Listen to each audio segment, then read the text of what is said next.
Thank you for joining us here this evening. We've got Tsitsi Mutseta, who's going to share a really phenomenal story that most people, think they have troubles. And then when you hear from Tsitsi, it's going to be pretty phenomenal when you hear the dilemmas that she's faced over really your whole lifetime. So just to kind of start off, can you just give us a little bit of background? You originally were born in Africa, and just kind of share a little bit with us on that. Okay. Like what he said, I was born in Zimbabwe, Africa, and my name is Tsitsi Mutseta. I came to the United States in a very awkward way. I came as a babysitter to babysit for a family.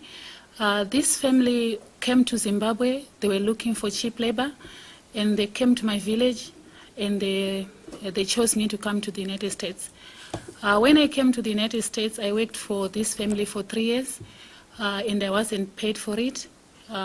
The first day I arrived in the United States, they took my passport, they took all my particulars. When I worked for this family, I wasn't allowed to go outside the house.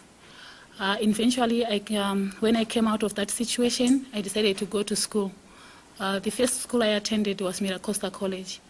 When I graduated in Miracosta College, I transferred to San Diego State. That is how I came to the state. Now, so you're in your village, and first give us a little bit of history on your village. This is a village that has what kind of things going on that they're facing?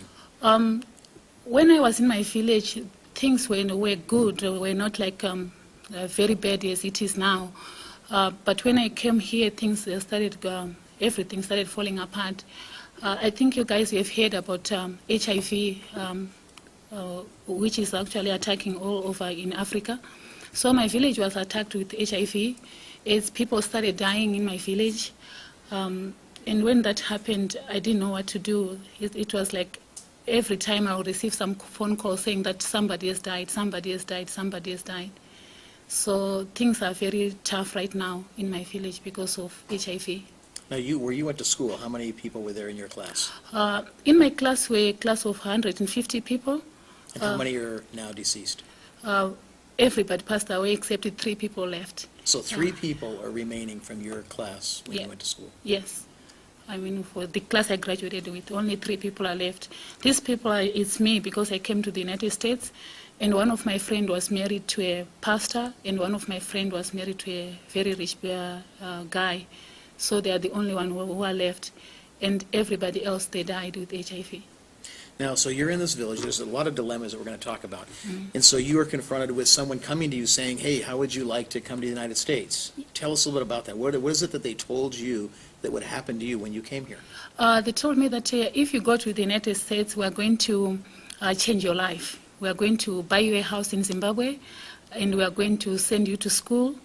We are going to buy you a car. So coming from a very, very poor family, for me, it was like, oh my God, this is going to be life-changing. But when I came here, everything was not like that. Now, some people would say, well, gosh, I mean, who's going to believe all that? But you are really kind of a lifeline, hoping to be a lifeline for your family, and they're offering you this hope, and you're wanting this hope not just for you, but to be able to really help your family. Yes.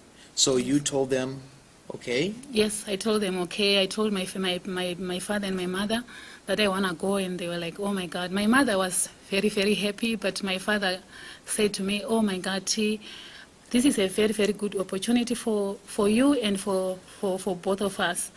But most of the time, don't believe what people say. My father was kind of doubting of the opportunities because the opportunities were just like too good to be true, I think. So your dad kind of had a little bit of doubt. Yeah, yes, but I persisted on him. I said, no, I want to go. Then he said, okay, I'll let you go and fly, but I don't know what is going to happen to you.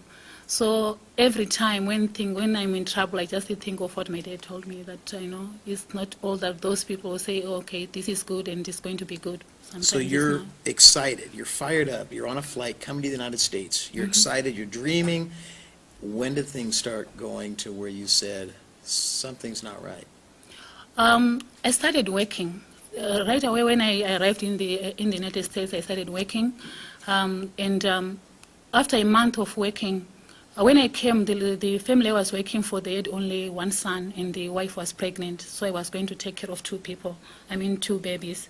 But actually, when I arrived, they said, okay, you know what we do at home, we just like help each other. We don't get paid. That is what we do in Africa. We don't pay for babysitting. If you have your kids, they can just take care of all those kids.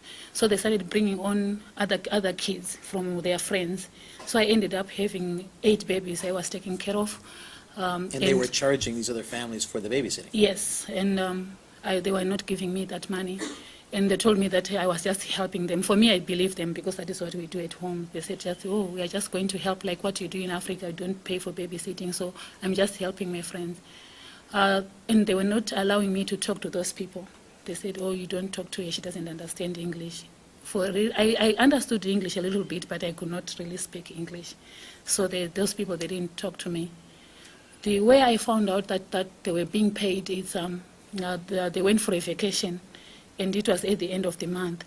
And those people, they started coming and giving me some envelope. They said, T, here's your money. Here's your money. I'm like, my money? Then I opened the envelope. Everybody they were charging them like $500 for 2 weeks.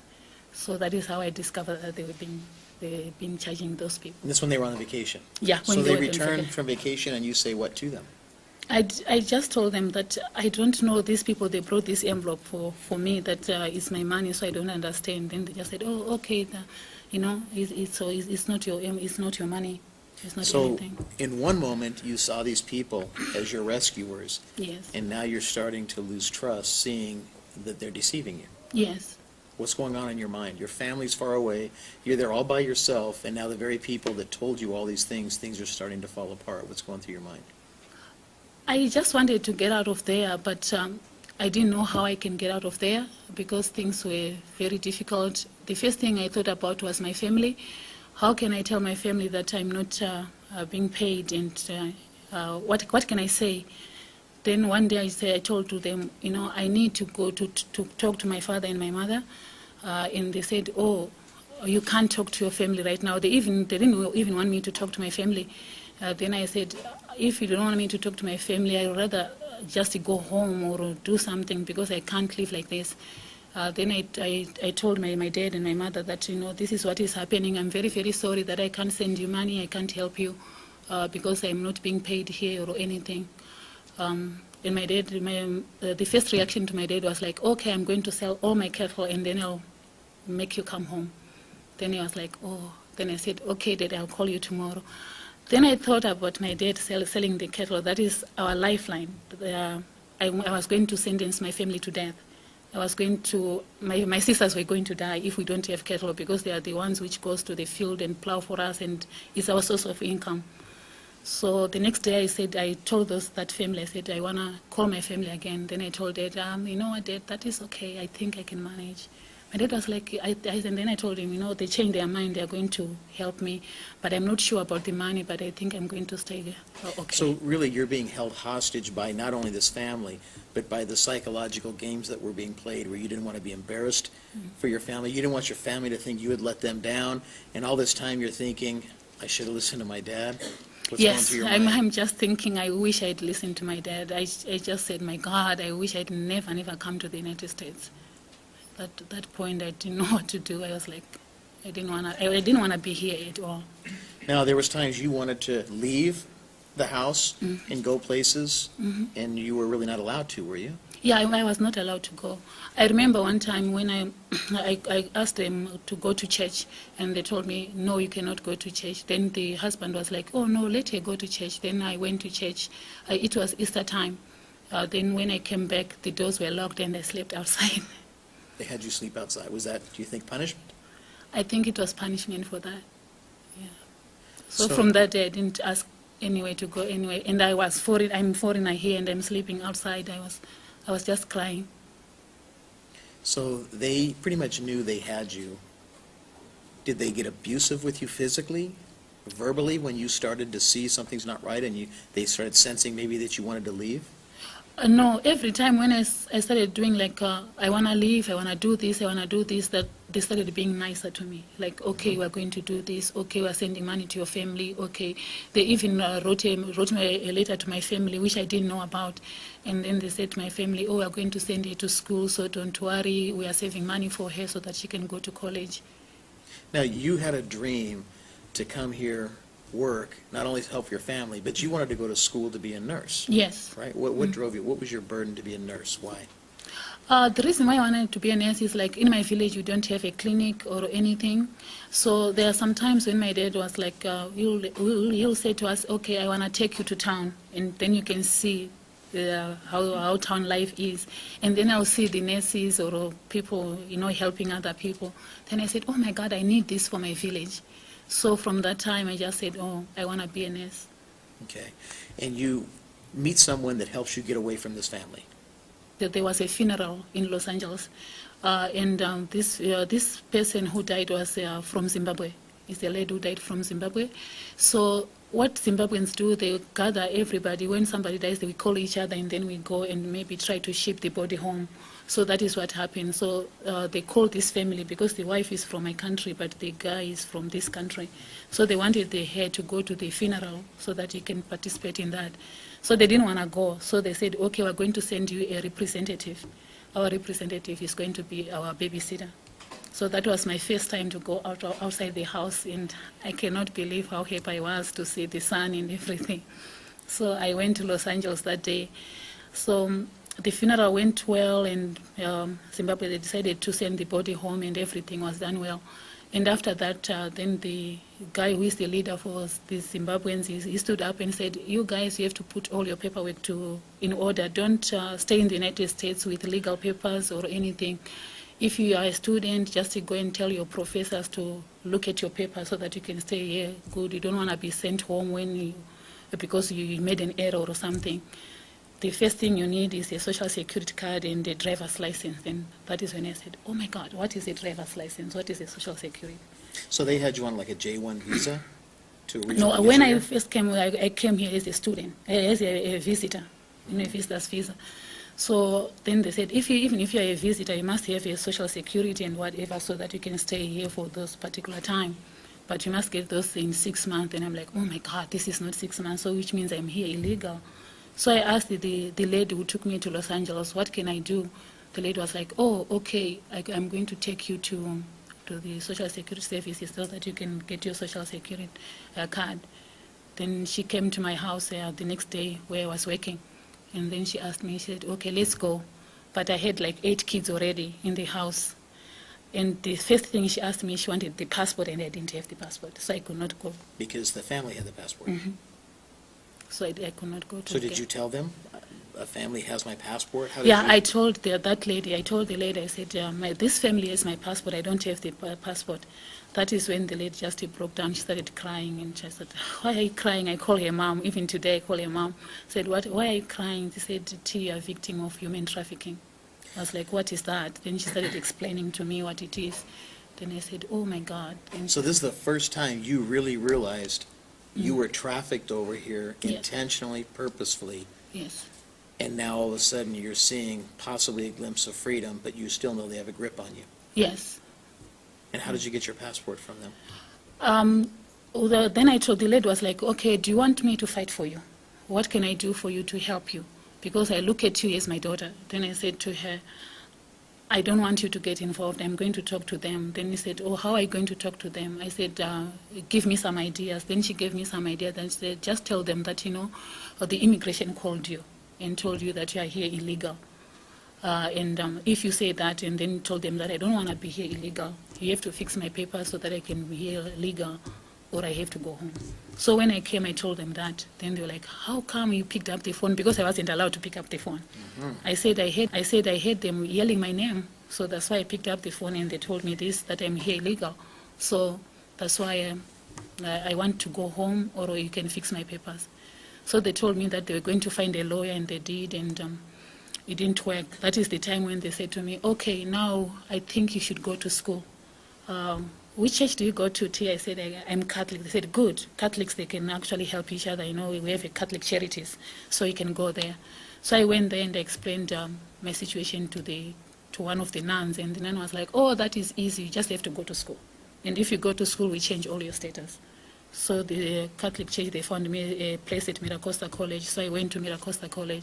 When that happened, when they sent me to Miracosta College, Miracosta College wanted my high school transcript. So that was another catch for me, because they didn't know that I had passed my high school.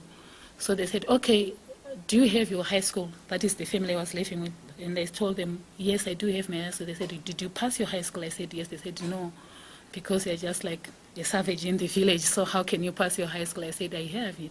Then they said, okay, we need it in 3 days. If we have it in 3 days, you're going to pay for everything. Then I said, okay. I asked for the phone. I called my brother sent it with DHL, and they were shocked that I had my high school. And Now, in the one sense, you have this group of people, couple, that said they're going to help you. Now you have another group of people telling you, no, we're going to help you. mm-hmm. What are you thinking? Are you thinking, I hope these people are for real?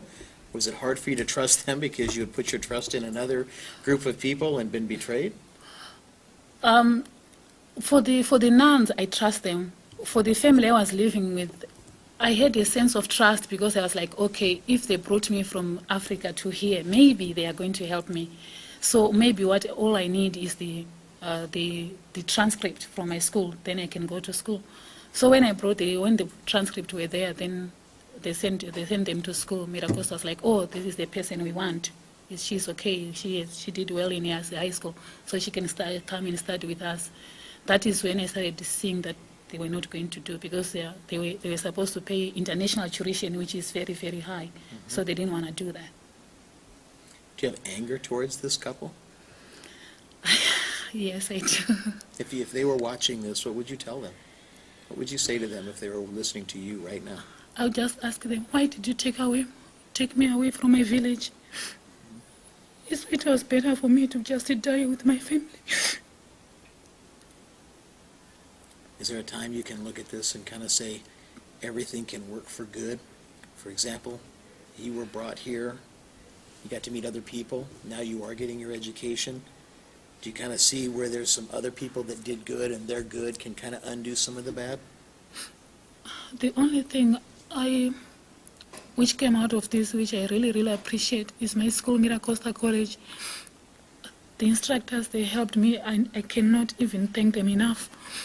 And when I came to San Diego State, all my instructors from my department, they were so good to me, of which until today I cannot even thank them enough. So education liberated you, and you built all these friendships with people Yes. that aren't trying to get something from you. They're Yes. just there for you. Mm-hmm. Is it hard for you to adjust to that? Yeah, the school, I always call Miracosta my mom and San Diego State my dad. I say that in my heart all the time. Now, you met Jennifer, and here's a person that really doesn't want to take from you, wants to give to you. How hard is that coming from, how many years were you with this couple? 3 years. So 3 years of constant, everything was conditional. You do this, we'll do that. Now, all of a sudden you have somebody coming to you saying, we've got some students that want to rally around you. How did that feel? When I met Jennifer, it was just like, she was in an HIV class, so I was asked to go with one of my professors from my department to go to HIV class to give a presentation, because they had heard my story.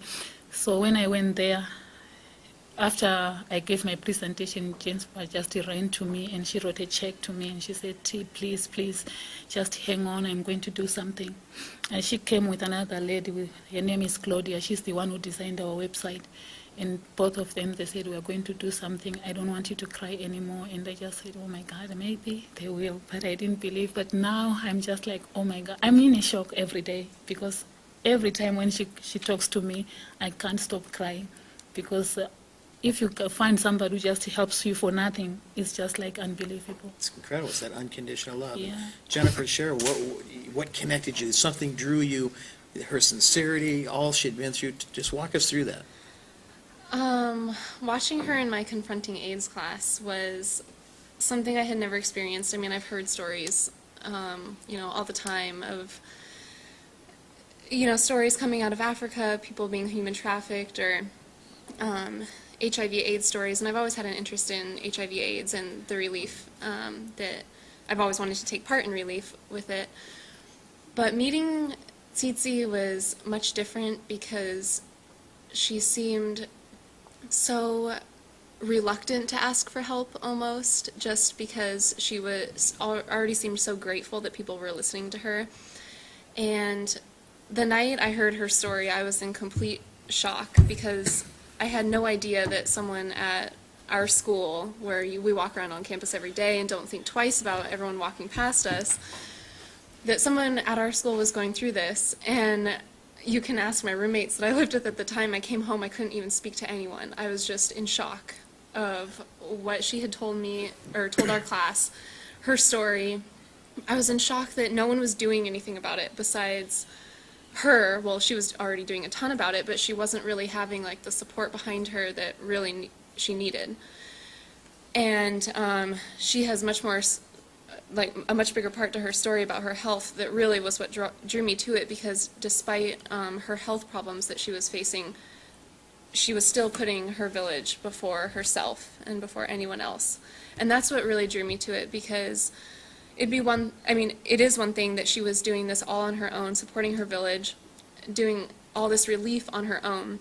But when she was faced with something that was so difficult that most people can barely handle on their own, in spite of that, she was still doing everything she could to save these 3,000, 4,000 people back in her village. That was what drew me to it. I couldn't even believe that I had complained about my exam the week before, that I had, complained about what I was going to eat later that night. It was all completely insignificant. It's like once she I heard has her story. a purpose far greater than herself. Oh, yes, definitely. And that illness you're referring to is the stage cancer. Many people would be really angry at God, at their community, at everybody. And here you take your eyes off of yourself, put them on others, and then Jennifer sees that and is just awed by that. Do you realize the impact you have on the people around you? The other thing which kept me going, it was Jennifer, and then our professor, Dr. Wheeler, because we couldn't find any professor to come to help us. When he joined us, because we could not start an organization without a professor.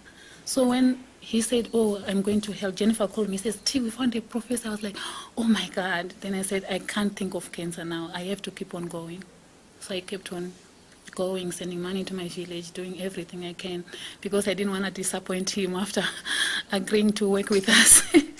Now you are in treatment right now, I just finished my treatment. and tell us a little bit about that. Is that chemotherapy? What kind of treatment I is it? went through all the treatment. I went through chemotherapy, radiation, everything, surgeries, but now I'm free of cancer. Wow. Now, just so people that don't know, going through chemotherapy had to have been just the worst, right? It was a nightmare. You get sick, you're throwing up, Yes. your body's going through all these things, and through that, what was going through your mind? I know the village, in Africa, but Jennifer and them are just encouraging you. Kind of tell us what's going on at the most trying time of your life. I had two things going on. I didn't want to quit school. That was the first thing. I said, okay, San Diego State has given me this opportunity, so I can't disappoint my professor no matter what. Second, I can't disappoint Dr. Wheeler again. I can't disappoint Jennifer. So I kept on doing that because I had a lot of support. And the students from the nursing program, they were like coming all the time to the meeting and supporting us and joining the club and everything. Every class I go, I had like a lot of good reaction, and it was unbelievable. So there was no point for me to stop. Now, just aside, everybody away, not Jennifer, not anything. What inside of you keeps you going? Most of all is the kids. If you see the pictures of the orphans, you have to do something. And the other thing is, like, if I think that these kids are just like from the students which I went to school with, my friends which I played with and everything, And I'm like, oh my God. And the other thing is like, I always ask myself, why? Why am I here? Why was I plugged from my village to come to the United States? So if I don't do something, then it's like I'm losing the whole purpose of being here. Because in my village, we totally have nothing. We totally have nothing at all. Now, tell me about a time where you really did feel like giving up and saying, I can't take anymore. There had to have been a time that you just didn't know. Tell me about that. The time I wanted to really give up. I didn't want to give up on my village. I said, okay, I'm not going to give up on my village, but I didn't know how to ask for help. So when my professor in my program said, okay, T, you have to go to classes to give presentation, oh my God, I was so shy to tell anybody about my story because I thought maybe how can I share a sexual disease which has killed the whole village? How can I do that? This is embarrassing.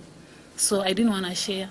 But when I started sharing, that is when I saw the reaction of the students and the reactions of the professors and everybody. I was like, oh my God, maybe I'm telling them something which they believe. Maybe they believe in me. But I wanted to give up only to share my story. I didn't want to share. That is the only time I wanted to. I just wanted to continue doing what I was doing by myself, but not to share with anybody. Now, when are you going to go back to Africa to see these kids that you've been, because you guys together have done some pretty great things, right? Tell us some of the things, Jennifer. What are some of the things you guys have done for these kids right now back in our village? Well, before our school organization started, T was sending all the orphans to school, paying a certain amount per year to send the orphans to school, pay the teachers. Once their parents started dying, their families didn't have a way to pay for them to go to school, and once Zimbabwe's, government and economy kind of started slipping, then there wasn't a way for the teachers to get paid, and T was doing that all on her own, paying for that village. So us as the organization kind of took over with her when she was doing her chemotherapy. So we have kept the orphans in school, kept paying the teachers. Over this past summer is the most amount I think that we've done as an organization. We bought most of the orphans' uniforms, the ones from the village. We bought them all uniforms, textbooks, paper, pencils. They didn't have pencils or pens. We've been paying the teachers, paying for the kids to stay in school. And we bought them a few like basketballs and game toys, right? And uniforms for sports. For sports. And honestly, that seems like so little here. T has told me before about how all the children in her family would share one pencil throughout the day and go to the different classrooms and share it when they had to write. And now we've provided all the orphans with pencils, which is such a tiny thing, but that has been such a big deal. We've gotten letters from them thanking us, thanking the students at SDSU for their textbooks and uniforms and papers, and a couple with pictures of them playing games with the balls that we provided for them. So far we've really focused on their education because we feel like, first of all, that's the two most important things are health and education right now for them.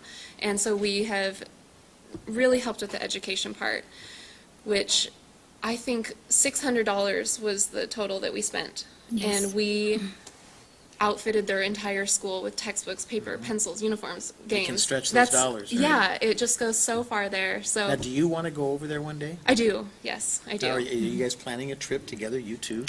Yes, for me right now I cannot go because my country's fight is not stable, so I changed my status to political asylee. So it means that I cannot go to Zimbabwe for a certain period of time. But I told Jennifer the same thing. I'm going to do everything possible to see that anybody who wants to go, they are going to be safe. We don't have buses in the village, but I'm going to provide for every transportation. So Jennifer really could go on your behalf. Yeah. As an ambassador for you. Yes, I really want to, and we're trying to figure out the logistics of it just because Zimbabwe right now is such an unpredictable place. So I had a friend recently that went to Zimbabwe, and she went with a very, I guess, well-researched group, and they had been there multiple times, and they had people, like armed people that went with them everywhere. So to be honest, that's what I'm kind of looking for, especially with our group. I know there are other people, other members in our school organization interested in going. And so right now, we're focusing on helping them the most, but we definitely do want to go, especially there's a lot of our organization that are nursing students. Yeah. And a lot of, I know a handful of us have gotten into it for reasons like that, for international relief. So we're kind of hoping, once we graduate and we have those skills and we can do things like that, then we can organize something to go to her village, because they don't have anything in the way of health relief. So really, you're helping both sides of the spectrum. You're helping the village, and you're helping all of us see a side of things that we don't see that can really motivate us to live the way we really should live. Thank you.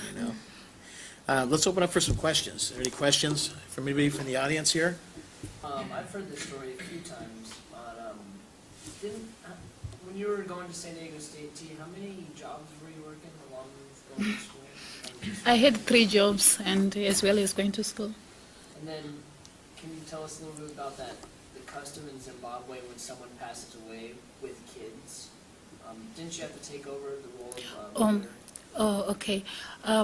In my culture, we have a tradition that if somebody passes away in your family, somebody has to take over the kids. We don't put kids in institutes or anything.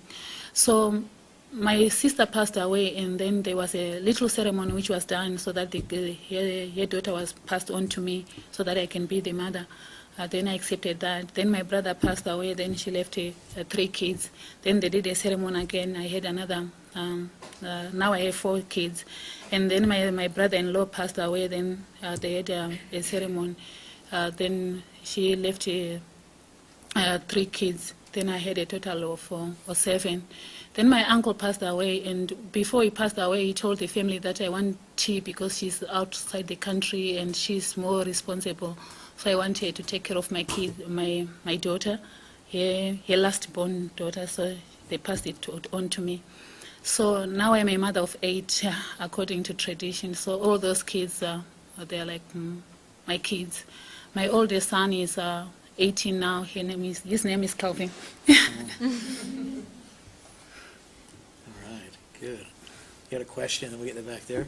Extent of the problem in your village with HIV and AIDS, how many people are suffering, and what kind of relief is available there? I cannot really tell that how many people are suffering with HIV, because we don't have a clinic for anybody to go and do the diagnosis to know what is happening. The way I know that people are dying with HIV is through my family.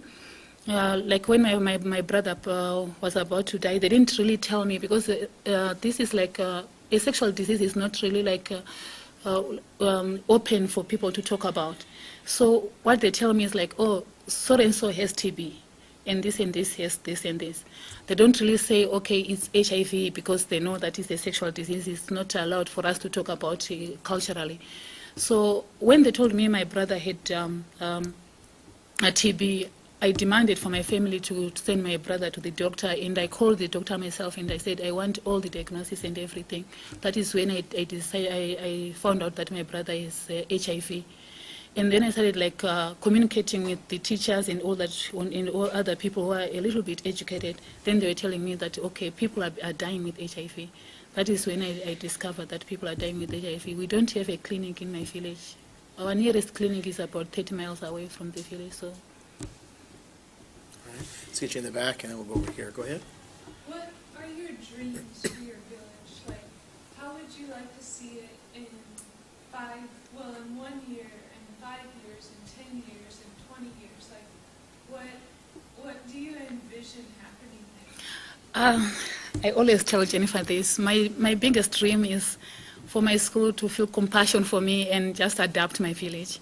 If they can, I don't know how they are going to do it or anything, but I just want San Diego State to adapt my village. I think one of the main things we're focusing on right now, because health is such an issue there, is Rendongo doesn't have a clean source of water. They have a stream that runs down from different villages, and it's a murky stream. We have a picture of it. It's all brown and little, and T likes to talk about how it never dries up, but she also told me a story about when she came here and looked at a glass of water and it was clear, and she didn't realize that that's what water was supposed to look like. So that's, I think, one of our, at least within a year, well, my goal is by December, by the time we all leave this semester, we will have built a clean water well in Rondongo. And then, of course, we need to be focusing on the HIV/AIDS education, which is, as she said, a very touchy subject in her culture. It's not something they can talk about openly like we can. It's not, it has even a much higher stigma than it does here. And so we're going to have to be working on that and trying to make it something that is more openly talked about. And also with their government and economy right now, they don't even have enough to afford condoms if they're going to have sex. So, I mean, let alone food. That's what we're trying to provide them with, food too. So that's not on their list of things that they need to buy. And so after clean water, that's going to be our main focus. But right now, our goal is clean water. And then 1 year, 2 years, hopefully down the line, that's even what we temporary want to focus on. relief, there's a company out of Europe that sells a straw with a filter on it. There's an organization here in San Diego, a nonprofit, that their goal is to get these into the hands of countries that do not have, water source, like you said, information. Yeah. Even temporary relief until you can get that well. Oh, yeah, yeah. So, great. Yes, ma'am. I was just wondering, how long has it been since you've been home? My last trip at home, it was 2004. Somebody had a question? Yes, ma'am. In your culture, how were you treated when you were going through cancer, when you had to go back to work? You were working, I think, with a fellow African. And when she found out you had cancer, how were you treated by her? In Africa, this kind of disease, they are treated as if you did something wrong.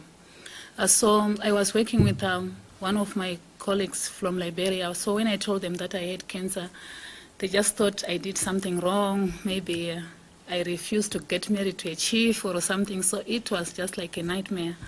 So even at home, until to this day, I told my mother that I have cancer. My mother always cry.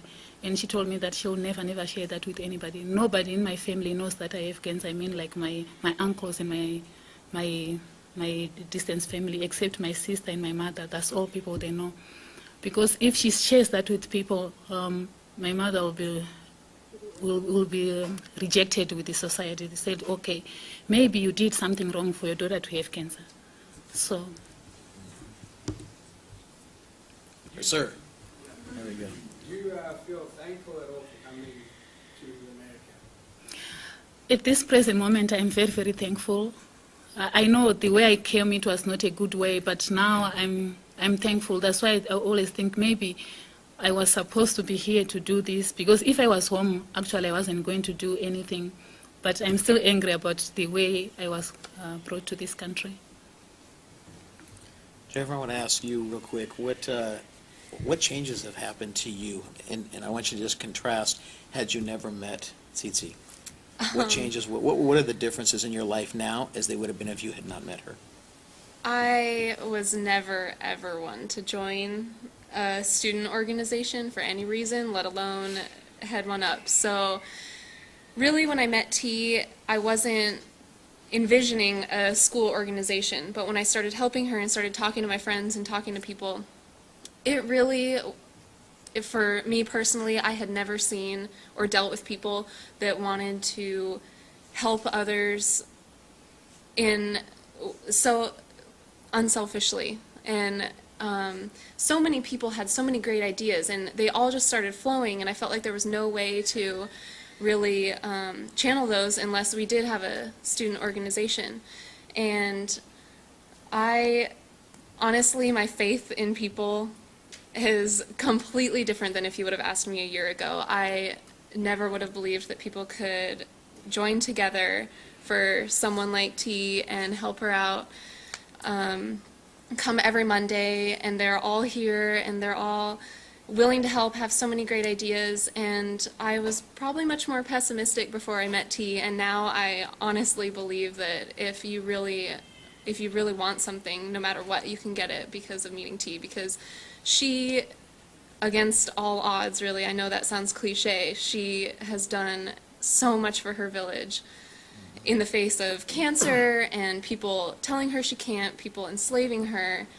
And to see that has completely turned my perspective around on what people can do if they really want to. At one point, you lose faith in mankind with the couple that brought her over here, Yeah. and then it's restored by seeing the goodness and the greatness in people coming together. Exactly, yeah. Nice. Yeah. You have a question right over here.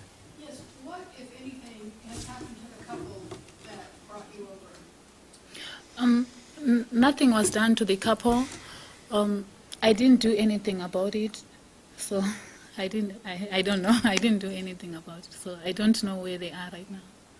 Do you have a desire to talk to them, ever? To let them know what you see now and what you've done without them and because you're being free now? Yes, I really want to talk to them. I only have one question. Why did they do that? That's all I have for them. Do you think that they rationalized it and thought, well, hey, we're helping her, kind of? I think that is because they know where I come from, and they know that I come from this little hut. I was born in this little hut, so for me to be here, they're like, oh, you should be grateful. Of course, I'm grateful that I'm here now, but the situation I was in, it was horrible. Well, I just want to really thank you for sharing, because I know this isn't always easy, and I know probably everybody in this room has just a sense of, reflection in our own lives that you caused. And I know our organization, Power Mentor, Jennifer, we want to commit to helping pay the airfare for you getting over there. Okay, so we'll talk about that afterwards and see, because we really want to see that happen. I think it's phenomenal for two people to come together and really to have two people like you two that had nothing in common before, and now the bond, I can just see it up here with you two, that bond is so strong, and that's really what makes things happen. So we just encourage you guys to press forward and know that let your voice be strong, because you have a very powerful, powerful message, and you're a very powerful person. And that's just, I think this is the beginning of a lot of different things for you. Thank you. Thank you. Thank you so much. Could not be happier that you're doing this Yeah. for us. Yeah, Thank well, you you know very what, much. it's phenomenal, it's phenomenal.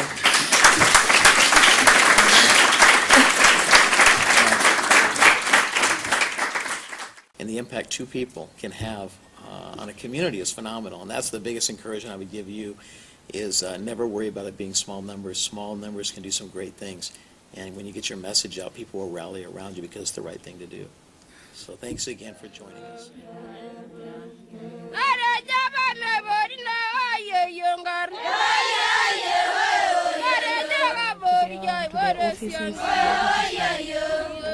Foundation. What is the name of the foundation? Christie's Place. Oh, Christie's Place. I'm marching with a number of groups already, and what you do is you go and you advertise yourself in the walk, so people know that you're supporting the AIDS fight, and then you table, find out what your particular purpose is. I went there, and then they gave me a sheet, then I signed it. So I didn't know that you can make your own group. Okay. Well, I'll look into it.